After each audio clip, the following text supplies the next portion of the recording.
Right, folks, good evening, welcome to Cabinet.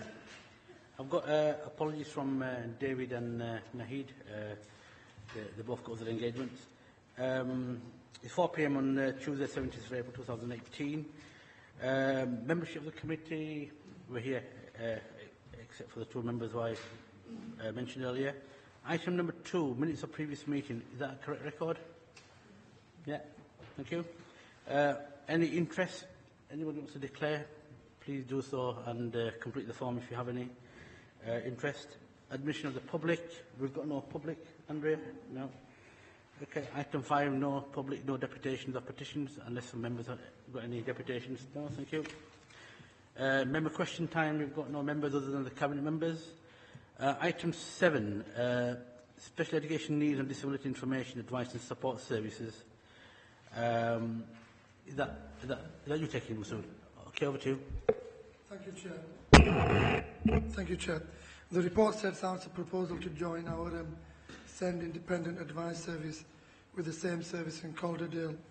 This team does important work with our families and children and young people with special educational needs, and it is valued by those who use it.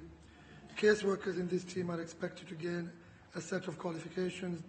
Recruitment of staff already qualified is extremely challenging, and we have a vacancy currently. If we decide to join these two teams together, we will have already qualified staff working with our families with no need to train them or ourselves, which means that those families will access skilled staff immediately. It also gives us the opportunity to work in partnership with Calderdale to pool our resources for maximum benefit. Therefore, I recommend that we decide in favour of this proposal to join the two teams. Thank you, Chair. Yeah, I'd like to second this, Chair, and I welcome this sort of combining of facilities and resources, particularly in terms of how specialist this work is and how difficult it is to recruit people to it. Okay, thank you. We all agreed for that report to be approved. Thank you, members. Item number 8, Memorandum of Understanding with the University of Huddersfield and the Arts Council. Is that over to you, Graham? Yes. Chair, thank you. This is a Memorandum of Understanding with the Arts Council England, ourselves and Huddersfield University, and is Appendix 1 of this report. As Cabinet will have noted when reading the report, this MOU is one of a few that the Arts Council has signed with the universities over the last 12 months. Developing a strong cultural offer for Kirklees is not only very important to the economy of Kirklees, but also to our overall offer to residents. If we are to attract new business, to invest and attract new residents, we have to have a reason for them to want to come to Kirklees. And part of that is having a good cultural offer. People want things to be happening and like a vibrancy around the area. While this on its own won't do that, it will help us improve our cultural offer by bringing key players closer together who can work together on a long-term strategy, and will strengthen our relationship with these key players. Chair, I welcome this MOU. I would like to thank the Arts Council England, the University and our officers who have worked together on this, and ask Cabinet to authorise the signing of this MOU.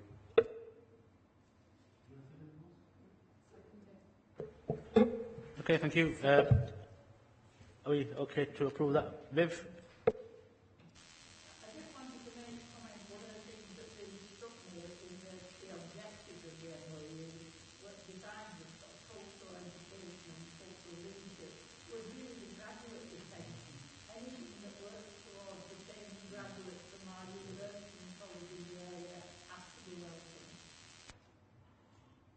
Yeah, thanks, Viv. Completely agree with you. Any more comments, Cathy? Yeah, just because obviously it's being webcast, can we state that it's option 1 that we're preparing on this, so that people know, just in case they've got papers? Yeah, absolutely. So option 1. Option 2 is not to go into it, so because it's a positive way forward. Option 1. Thanks, Cathy, for clarifying that. Are we okay with that, members? Item number 9, early close down review of 17-18. Graham, over to you. Okay, Chair, thank you. Before we start, there's a revision to this on item 3 on the recommendations. The previous version made reference to still to 2016-17 and quoted 1.8. It's now been amended to 2017/18 and is 2.2. So that was simply typo. That was spotted early on, and it was also on the website as soon as it was spotted. Chair, this is the early close down review. As we know, the Council's finances and revenue spending continue to be eroded by the current government continuing its failed austerity programme. We continue to reduce services, reduce staff levels and deal with the rising demand. This report seeks Cabinet's approval to apply the flexible capital receipt strategy to allow vital services to be funded by the conversion of capital into revenue. This is anticipated to be £6 million for financial year 2017-18. Chair, I ask Cabinet to approve this report and recommendations on page 46 of today's agenda, items 6.1 to 6.3 with the amendments as mentioned at the start of the presentation. Do you want to second that one? Seconded.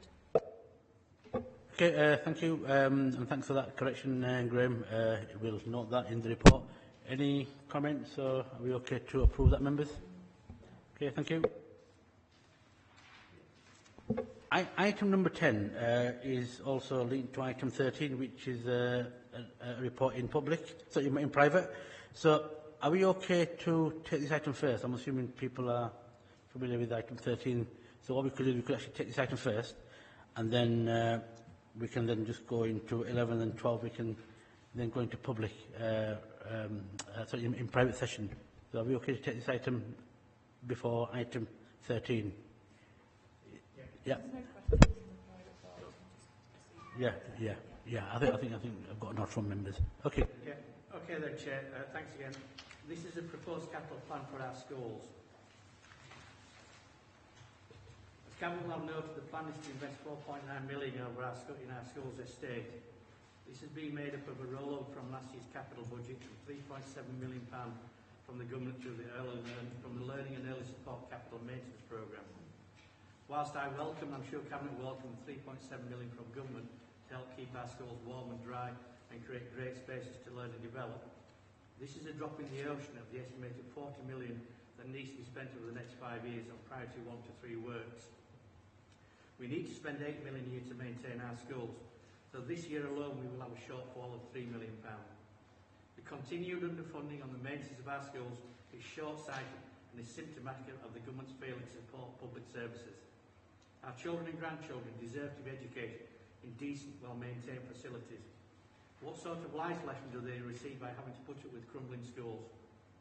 It's often said, and is true, that you can only get one chance of a decent education. How can hard-working teachers be expected to provide the best education they can in run-down, cold buildings? These children are the future of this country, and the government is selling them short, once again by this abject failure to invest in our school buildings. Chair, can I ask Cabinet to accept this report and welcome this much-needed investment in our schools, short of by £5 million? It is. Who's seconding it? Is it you, Moz? Yeah. Second that, Chair. Okay, any more comments, questions? Viv?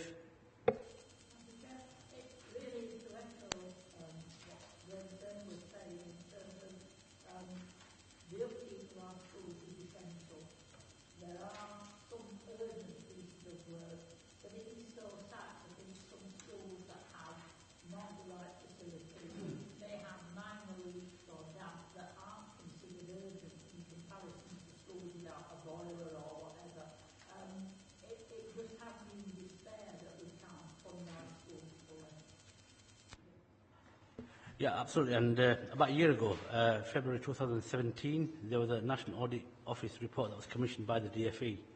And in that, they actually found that there's a £6.7 billion backlog in maintenance. The other thing they found was that the government was putting a lot of money into new schools, and the money that was going into areas where no new schools weren't needed, despite the fact that there's a £500,000 shortage of spaces by 2021. So quite clearly the government's got the priorities wrong, and they're affecting places like Kirklees where we've got a massive backlog. I know schools in my area, I'm sure people know schools in their area, where they're actually getting dilapidated. 60% of schools in England and Wales were built before 1976. So there's a massive issue there, a time bomb that's clicking.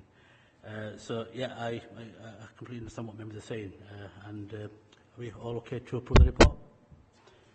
Okay, thank you. Item 11, Graham, Corporate Landlord Asset Investment Capital Plan.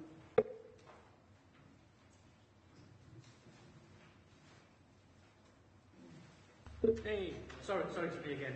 Chair, this is a report for the Corporate Landlord Capital Investment Plan, and this is a public report associated with the private report. As members will have read the private report, can I ask Cabinet to welcome this investment in our estate and accept this report and recommendations on page 76. Seconded. Okay, thank you. Are we okay? Kathy? No, I'd just like to echo things in this report. It's nice to see that this Kirklees Labour administration are actually investing in buildings, trying to salvage them, make their best out of a bad situation. And I welcome, that some of the areas that they are targeting, it helps support groups and different things that are actually happening out there. So I'd just like to congratulate Councillor Turner and Khan for the work that they've done on this, as well as officers. Yeah. Thank you, Kathy. Completely agree with that. Are we okay to approve this report? Okay, thank you.